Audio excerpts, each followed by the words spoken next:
دنیا پر تیسری عالمی جنگ کے بعد بادل گہرے ہو گئے ہیں.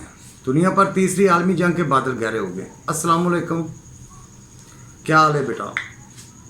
اعوذ باللہ من الشیطان الرجیم، بسم اللہ الرحمن الرحیم. روس اور یوکرین کی جنگ تیسری عالمی جنگ میں تبدیل ہوتی جا رہی ہے. روس کا یورپ کے بارڈر پر نیٹو اور امریکہ کے جو اڈے تھے ان پر ڈائریکٹ میزائلوں کے ساتھ حملہ کر دیا ہے. یہ ہے بہت بڑی خبر جو ہمیں یہ سوچنے پر مجبور کر رہی ہے، کیا یہ تیسری عالمی جنگ بننے جا رہی ہے؟ جبکہ ہم اس کو صرف روس اور یوکرین کی جنگ دیکھتے تھے، لیکن نہیں. امریکہ نے روس کو جو ابھی کارروائی کرنے کا موقع دے دیا ہے. بلکہ اس طرح سے کہنا یہ زیادہ اچھا ہوگا کہ امریکہ روس پر جوابی کارروائی ضرور کرے گا، کیونکہ اگر امریکہ اس کا بھی جواب نہیں دیتا تو پورا یورپ جو پہلے ہی روس سے ڈر رہا تھا ان کے خوف میں اور زیادہ اضافہ ہو جائے گا.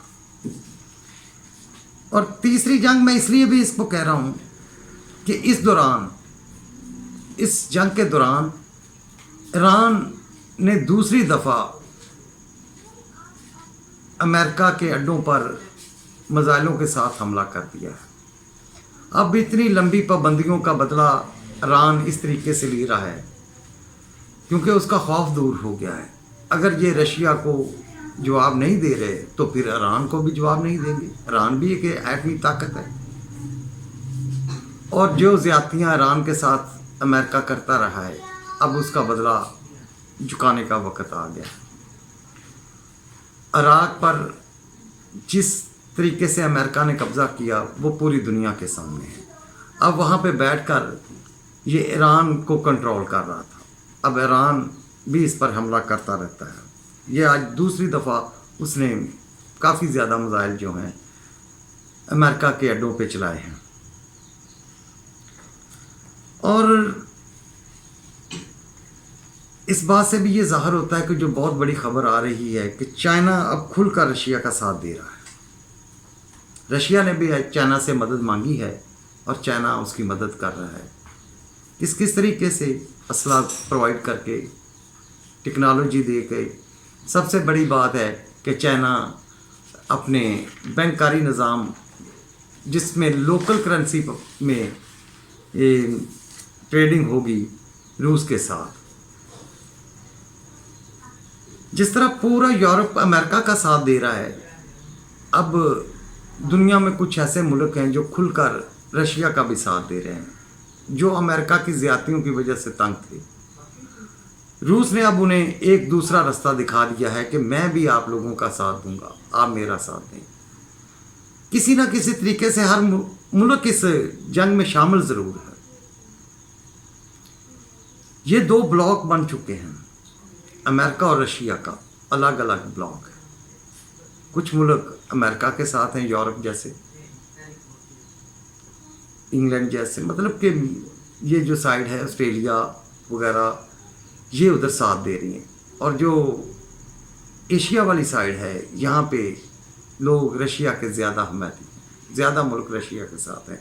ایک انڈیا ہے جو رشیا کے ساتھ نہیں ہے، اور انڈیا بھی اب پاکستان پر مختلف طریقوں سے میزائل ٹیسٹر لگا کے چیک کر رہا ہے کہ پاکستان کبھی میزائل کا ٹیسٹر لگا دیا، کبھی ڈرون بیچ دیا، کبھی فائرنگ کر دی لائن آف کنٹرول پہ. اس طریقہ سے وہ ٹیسٹر لگاتا ہے پاکستان کو اور دیکھتا ہے کہ پاکستان کہاں تک ریئیکٹ کرتا ہے. یہ دنیا بہت جلدی عجیب سی ہو گئی ہے، ہر طرف لڑائی ہی لڑائی شروع ہو رہی ہے. اس لیے ہمیں لگتا ہے کہ یہ جنگ اب یہاں پہ نہیں رکے گی، یہ آگے بڑھے گی. پاکستان کے لوکل جو اس وقت حالات ہیں ان میں بھی انٹرنیشنل ہاتھ ہے، اور ہمارے سارے غیرت مند ایماندار سیاستدان کہیں نہ کہیں اپنے اپنے مفادات پہ لڑ رہے ہیں. انٹرنیشنل نہیں سوچ رہے، لوکل سوچ رہے ہیں کہ حکومتیں توڑی جائیں، بنائی جائیں، یہ کیا جائے. کوئی کہتا ہے مجھے وزیر اعلیٰ بنا دیا جائے، ہر کوئی کہتا ہے کہ مجھے وزیر اعظم بنا دیا جائے، اور اس کے بدلے اس منافقت، ریاکاری اور رشوت ستانی استعمال کر کے سارے ہی گندے ہتھیار جس میں رشوت، بے ایمانی، مطلب پرستی، مطلب ہر چیز مطلب استعمال کر کے ایک دوسرے کو نیچا دکھانے کی کوشش کی جاتی ہے۔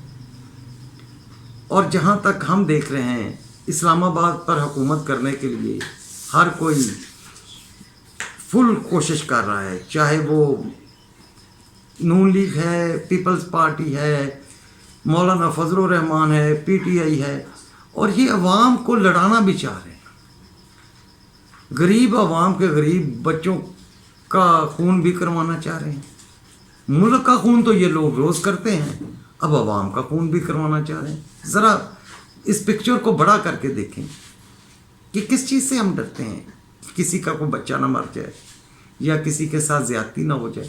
ایسی ہوتی ہیں ریاستیں، یہ حالات ہوتے ہیں ریاستوں کے کہ اب سب کو پتہ ہے کہ ووٹ خریدے جا رہے ہیں اور حکومتیں گرائی اور بنائی جا رہی ہیں۔ اب کیوں نہیں کوئی بولتا کہ یہ کون سی ایمانداری ہے جو پیسوں سے آتی ہے؟ ایمانداری بندوں رشوت دے کے آتی ہے، کروڑوں روپے دے کے ہمیں احساس ہوتا ہے کہ یہ بندہ غلط ہے اور یہ بندہ صحیح ہے۔ جو پیسے دے دیتا ہے وہ صحیح ہے، جو پیسے نہیں دیتا وہ غلط ہے۔ ہمیں کیوں نہیں احساس ہوتا؟ ہم کیوں نہیں چاہتے کہ ہمارا ملک بھی ایمانداری سے چلانے والے لوگ آئیں؟ وہ کب آئیں گے وہ لوگ جو اس ملک کو ایمانداری سے چلائیں گے، بغیر خرید و فروخت کے چلائیں گے، بغیر مساق جمہوریت کے چلائیں گے اور بغیر بدتمیزی کے چلائیں گے؟ حکمران ہیں تو وہ بدتمیز ہیں، انتہائی بد کلامی کرتے ہیں جلسوں میں جلوسوں میں، کسی ادارے کو نہیں چھوڑا جاتا، کسی چیز پہ کوئی صبر نہیں کیا جاتا۔ کون سا اتنا اچھا کام کیا ہے حکومت نے کہ حکومت جانے سے وہ ڈر رہی ہے؟ کیا عوام کا فائدہ کیا انہوں نے؟ کیا ملک میں بےروزگاری کم کی ہے؟ کیا ملک میں مہنگائی کم کی ہے؟ کون سی کارکردگی ہے جس پہ وہ کہہ رہے ہیں کہ ہم چلے گئے تو یہ عوام جو ہے غریب عوام کا برا حال ہو جائے گا؟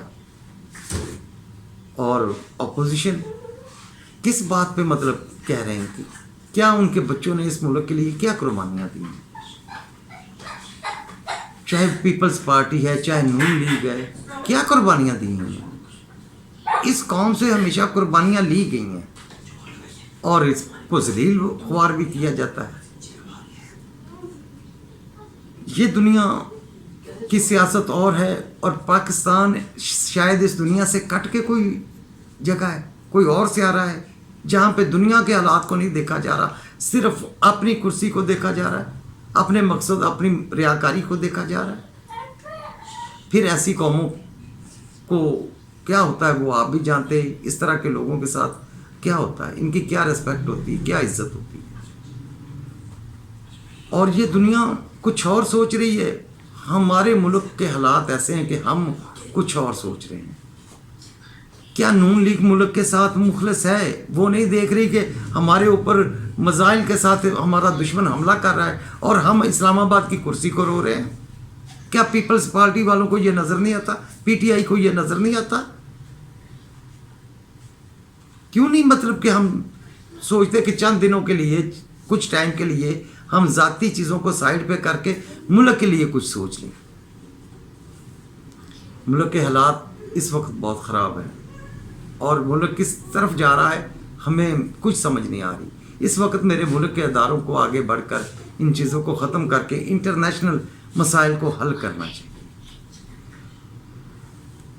اللہ کرے کہ کوئی اللہ کا بندہ اٹھے اور اس ملک کو صحیح لوگوں اس پہ حکمرانی کریں۔ ابھی تک تو ہمیں کچھ بھی صحیح نظر نہیں آ رہا، ابھی تک تو صرف باتیں ہی باتیں نظر آ رہی ہیں، پریکٹیکل کوئی بھی کچھ نہیں کر رہا۔ پریکٹیکل صرف اپنے ذات تک کرتے ہیں یہ لوگ، ملک کے لیے پریکٹیکل کچھ بھی نہیں۔ دنیا تیسری عالمی جنگ کی طرف بڑھ رہی ہے، ہم اسلام آباد کی طرف بڑھے ہیں، یہ ہماری سوچ ہے۔ ہمیں نہیں پتا کہ ہم اگر جنگ لگ جاتی تیسری عالمی جنگ تو یہ 22 کروڑ عوام کے لیے ہم کیا کریں گے۔ ان لوگوں نے کوئی ایسی پلاننگ کی ہو، کہیں کوئی ایسا شٹر بنایا ہو